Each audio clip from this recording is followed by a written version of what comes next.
Avis vascular centre మన దేశంలోనే the best varicose vein hospital. ఇందులో ఎన్సీసీ జాయిన్ అవ్వనుకుంటా, అది ఎంతవరకు ఉపయోగం ఉంటుంది? చాలా మంచిది సార్. ఎన్సీసీ అన్నది అసలు ఎన్సీసీ అనే ఒక ఇన్స్టిట్యూషన్ని ఏర్పాటు చేసింది దీనికోసమే సార్. ఓకే, యూత్లో ఒక డిసిప్లిన్ తీసుకురావాలి, దేశం పట్ల ఒక ప్రైడ్. మా ఇన్స్ట్రక్టర్ చెప్పేవాడు sir, be disciplined and take pride in your nation. Be disciplined and take pride in your nation. మీరు అన్నారు సార్ రాగానే, సార్ మీ డ్రెస్సింగ్ స్టైల్ బాగుంది అని అన్నారు. Because I took pride in how I look.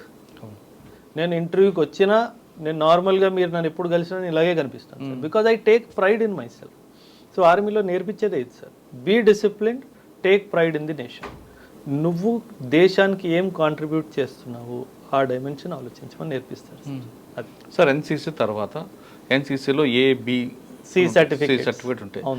ఏది ఉంటే అందులో ఆర్మీలోకి? ఎన్సీసీ సి సర్టిఫికేట్లో మీకు మినిమం బి గ్రేడింగ్ ఉంటే కనుక ఆర్మీకి మీరు డైరెక్ట్గా ఎన్సీసీ స్పెషల్ ఎంట్రీ స్కీమ్ పరంగా వెళ్ళిపోవచ్చు sir, without written examination. SSB ఉంటుంది sir, SSB is very important. SSB ఉంటుంది. ఎస్ఎస్బి పాస్ అవుతే కనుక without written examination you can join the arm force. Okay, దాని తర్వాత మరి ఇంకా కెరీర్ బాగా వెళ్ళాలి, ఇంకా బాగా చదువుకోవాలంటే అవకాశం ఉంటుంది అంటారా? సార్, ఆర్మీ ఇంజనీరింగ్ చేసిన పిల్లలు ఆర్మీ వెళ్ళిన తర్వాత ఆర్మీ ఎంటెక్ చేస్తుంది సార్. ఓకే, నేను అదే చెప్పాను కదా, ఆర్మీలో డాక్టర్స్ వస్తారు, పీజీ చేయకుండా డాక్టర్స్ వస్తారు, వాళ్ళకి పీజీ చేయిస్తుంది ఆర్మీ. దేశం ఖర్చు పెడుతుంది మీ మీద. బికాజ్ వెన్ యూ లెర్న్, మీరు చదువుకుంటే దేశానికి కదా ఉపయోగం వచ్చేది. అవును. సో ఆ డైమెన్షన్లో డెఫినెట్గా దే విల్ హెల్ప్. సార్, ఫైనాన్షియల్గా తీసుకుంటే సార్, ఆర్మీలోకి వచ్చినప్పుడు సోల్జర్ నుండి మన ఆఫీసర్ వరకు శాలరీ ఎలా, ఏ బేసిక్లో ఉంటాయండి? సార్ స్టార్ట్ అవుతుంది అంటే నాకు ప్రస్తుతం ఉన్న పే స్కేల్స్ పరంగా 7th పే కమిషన్ నడుస్తుంది సార్. దాని పరంగా నాకు తెలుసుండి ఈజీగా ఒక సోల్జర్ కూడా ఇంటికి నెలకి ₹1,00,000 దాకా తీసుకొస్తారు నెలకి. ఎందుకంటే మీరు ఎక్కడ పోస్టింగ్ ఉందో ఫీల్డ్ అలవెన్సెస్ ఉంటాయి, చాలా డిఫికల్ట్ టెరెన్స్లో సర్వీస్ ఉంటుంది కదా సార్, స్పెషల్ అలవెన్సెస్ ఉంటాయి సార్. సోల్జర్కి మీరు చెప్తే నమ్మరు సార్, నేను ఇలా చెప్తున్నానని అనుకోకండి. అ soldier can survive in the army at the cost of ₹100 per month. చెప్తే నమ్ముతారా సార్? సోల్జర్ ₹100 ఖర్చు పెట్టి ఆర్మీలో 4 రోజులు బతికేయచ్చు హ్యాపీగా. Food free, boarding lodging free, rum and liquor free for soldier, and training free, his health and everything free, leave వచ్చినప్పుడు జీతం free. వాడు ఏది ఖర్చు పెట్టాల్సిన అవసరం లేదు సార్. ఎవ్రీథింగ్, నీ బట్టలు, నీ చెప్పులు అన్నీ ఫ్రీ. ₹100 సబ్బు, షేవింగ్ కిట్ చాలు, you can easily survive. Can you imagine sir, ఒక బీటెక్ పాస్ అయిన పిల్లోడు 20,000 సంపాదించడానికి కష్టపడుతున్నాడు. అవును. సో నువ్వు 10th 12th పాస్ అయ్యి నెలకు ₹1,00,000 సంపాదిస్తూ ₹100 మీద గడిపేస్తున్నావు. ఇంకేం కావాలి సార్? కరెక్టే కదా. So that is the reason why నార్త్లో ఇంత క్రేజ్ ఎందుకు ఉంది సార్ ఆర్మీకి. వాళ్ళు అర్థం చేసుకున్నారు, ఈ బయట ఐటీ సాఫ్ట్వేర్లో టెన్షన్ తప్పితే, రోగాలు తప్పితే ఏమి రావట్లేదు. ఇక్కడ వెళ్తే హెల్త్ ఉంది, ఫ్రీగా దొరుకుతుంది, మీకు ట్రైనింగ్ చేస్తున్నాడు, రోజుకి మీరు ఏమైనా డబ్బులు కడుతున్నాడు ట్రైనింగ్ లేదు కదా, ఫ్రీగా ట్రైనింగ్ చేస్తున్నాడు. He is making a man out of you and giving you salary also. That's what. ఆఫీసర్స్కి కొన్ని ఖర్చులు ఉంటాయి, కానీ జవాన్స్కి మాత్రం నిజంగా చెప్తున్నాను సార్, ₹100లో హ్యాపీగా ఉండొచ్చు. ఒక్కొక్క జవాన్ మీద ఎంత ఖర్చు అవుతుందండి సార్? చాలా sir. Initial basic training sir, నేను ఆర్టిలరీ సార్. ఆర్టిలరీ అంటే పెద్ద పెద్ద గన్స్, ఒక్కొక్క రౌండ్ లక్షల్లో ఉంటుంది సార్. ఒక్కొక్క ఆఫీసర్ మీద కొన్ని హండ్రెడ్స్ ఆఫ్ రౌండ్స్ వాడికి ఇచ్చి వాడికి ప్రాక్టీస్ చేస్తారు.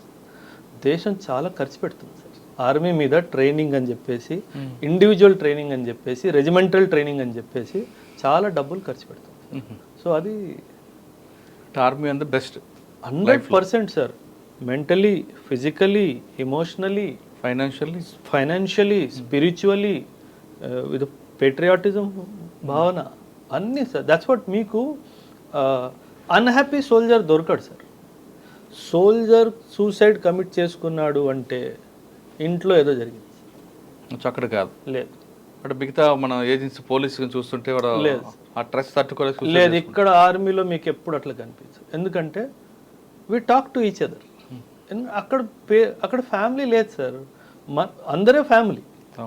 సార్ నేనే తమ్ముడిని, నేనే అన్నయ్యని, నేనే చెల్లిని, నేనే కూతుర్ని అన్నీ నాతో షేర్ చేసుకుంటాడు కాబట్టి లోపలే ఉండదు సార్. లోపలేం లేదు కాబట్టి హ్యాపీగా ఉన్నాడు. That's how it happens.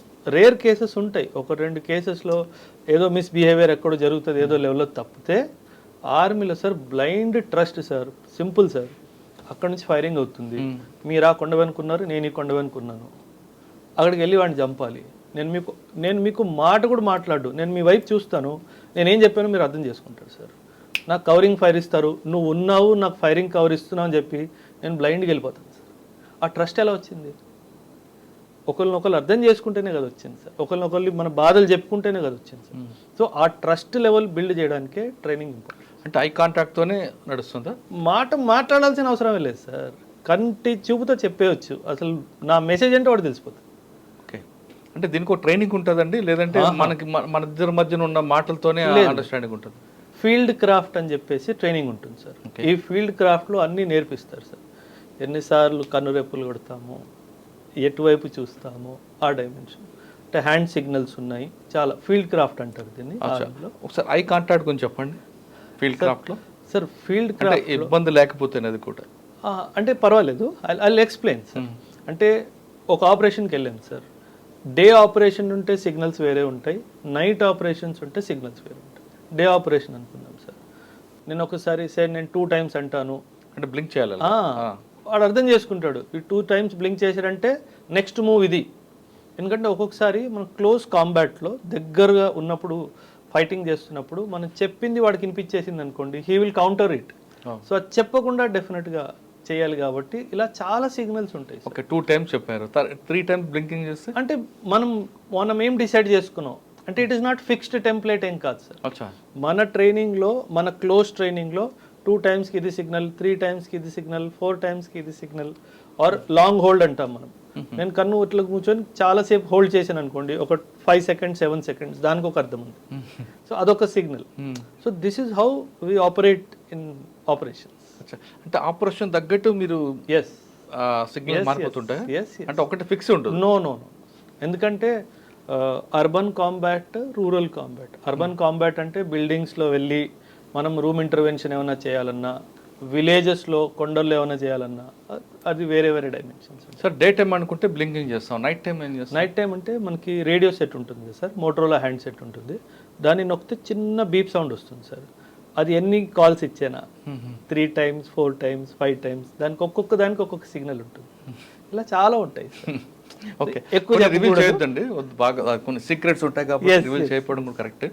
Sir తర్వాత మీరు వెళ్తారు, అందులో వస్తుంటారు. ఒకసారి మనం గత ఇంటర్వ్యూకి కంపేర్ చేసుకుంటే మీరు కొన్ని ఆపరేషన్ చాలా చూపించారు. అవును సార్, చెప్పారు, కళ్ళకి కట్టినట్టు చెప్పుకొచ్చారు సార్.